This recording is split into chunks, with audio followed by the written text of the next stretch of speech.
It's unlikely, but if by chance this thing is for real, I have to test it one more time, in which case, it should probably be another criminal.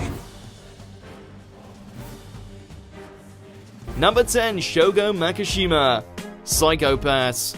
The problem is free will has been stripped from the equation.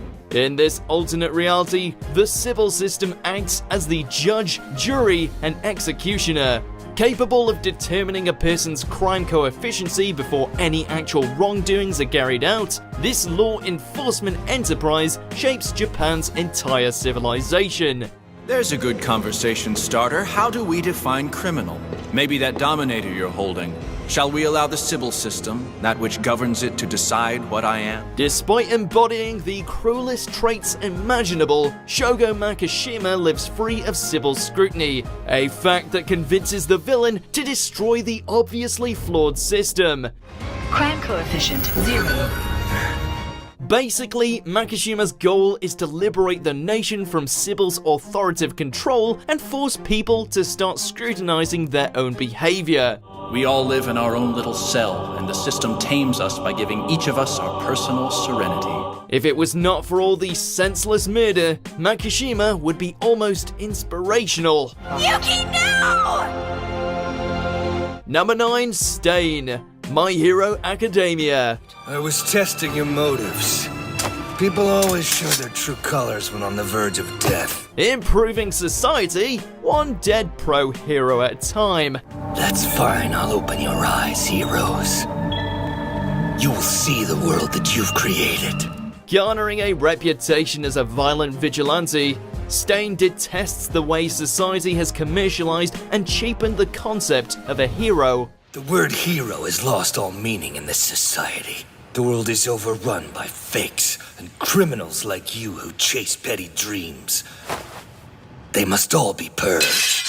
In the villain's mind, All Might is the only one who embodies the altruistic and pure traits required to be accepted as a true hero, and believes that everyone else is only interested in using their quirks to gain power, fame, or riches.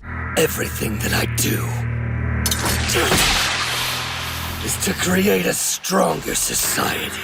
Determined to eliminate fake heroes, Stain seems aware these actions are undoubtedly wrong. However, the villain believes such measures are necessary for the greater good. There is only one man I'll let kill me. He is a true hero. All Might is worthy. Number 8, Shishio Makoto, Rurouni Kenshin. If you're strong, you live, and if you're weak, you die. Appointed as Kenshin's successor by the Meiji government, Shishio Makoto assassinated anyone deemed to be a threat to the regime. The entire reason he accepted the role as the manslayer in the shadows was to demonstrate his talents and make the higher-ranking imperialists aware of his existence. The swordsman was invaluable during the Boshin War, but the government realized Shishio knew too much and needed to be eliminated. His body was scorched from head to toe, but Makoto Shishio stayed alive.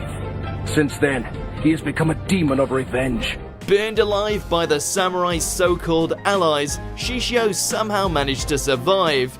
Understandably upset by this turn of events, Shishio dedicated the next decade to plotting the government's downfall. It's finally time for us to take this country.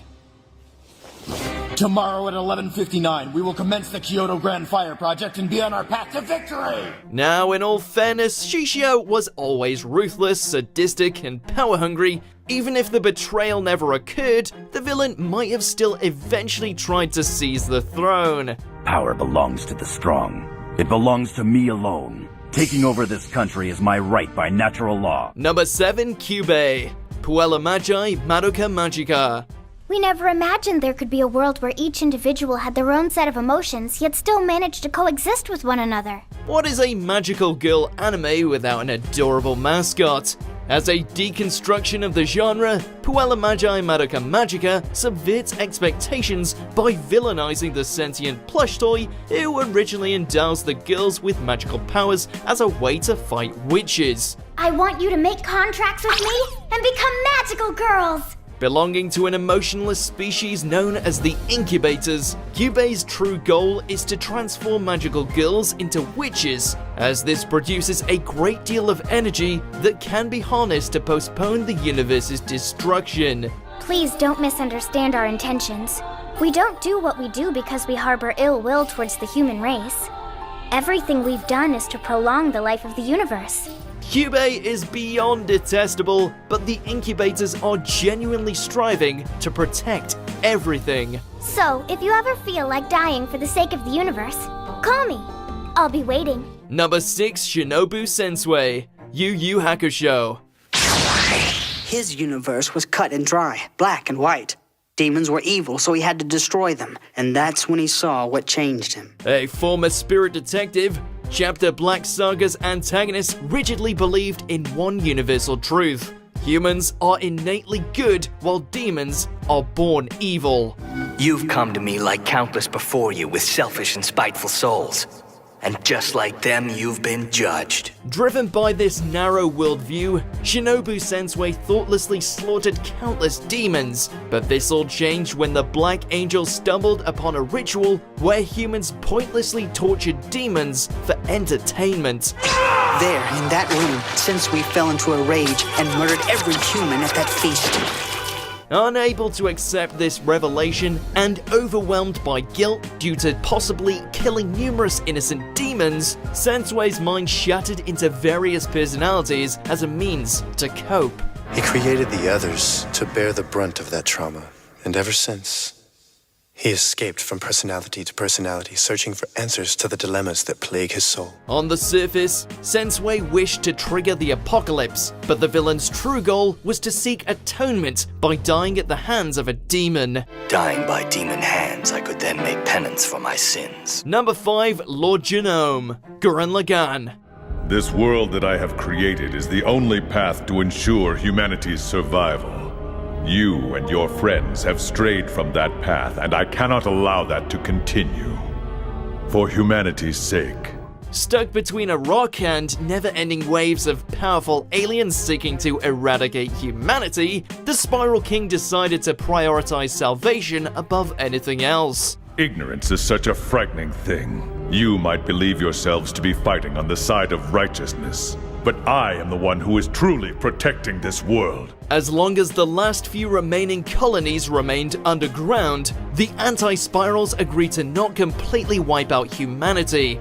Consequently, Lord Janome established a tyrannical army to slaughter anyone who pierced through the surface. Think what you will of me, but I was trying to preserve humanity as a species. I did this by maintaining a bare minimum population underground. During Gurren Lagann's initial episodes, the Spiral King comes across as a power-hungry dictator, desperate to subjugate any and all people. By the end of the series, Lord Janome is regarded as a valuable ally in the war against the anti-spirals. Let me join this fight, though my body is temporary.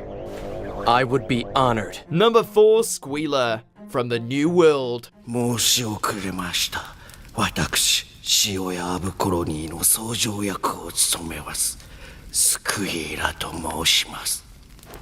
This monster rat is the living embodiment of Do Not Judge a Book by its cover. お怪我はありませんか?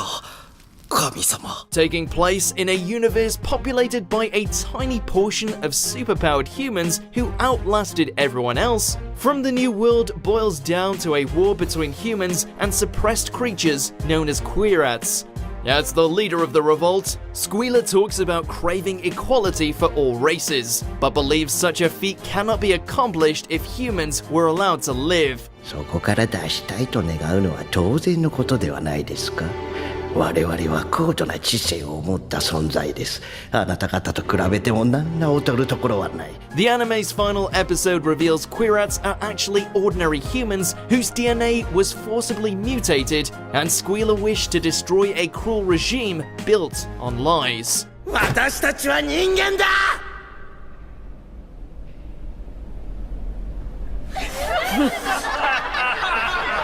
Number 3, Light Yagami, Death Note.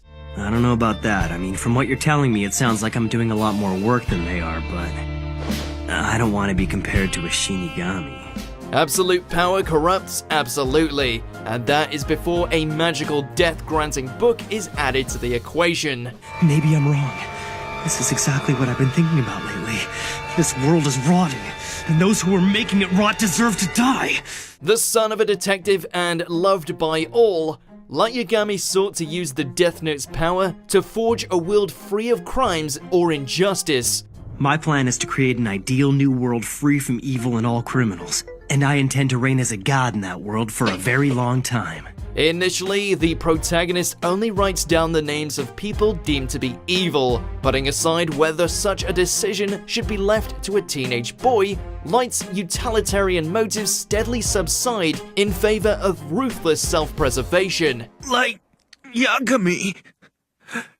Farewell. While Light manages to significantly reduce the world's crime rate, this outcome was achieved by instilling widespread fear rather than promoting a sense of justice.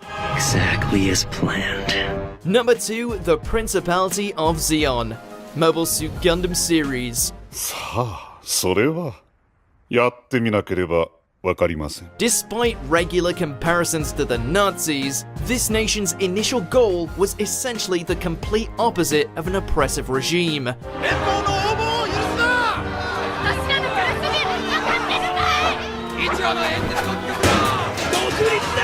Succumbing to a heart attack seconds before announcing the autonomous Republic of Munzo's liberation from the Earth Federation, Zeon Zumdaken inadvertently leaves the nation in the hands of Degwin Zabi, who eventually announces the Principality of Zeon's independence and declares war on the Federation. 9 months ago, the cluster of colonies furthest from the Earth, called Side 3, proclaimed itself the Principality of Zeon and launched a war of independence against the Earth Federation. Degwin's methods may have been questionable, but the dictator's son was responsible for truly pushing Zeon into villainous territory.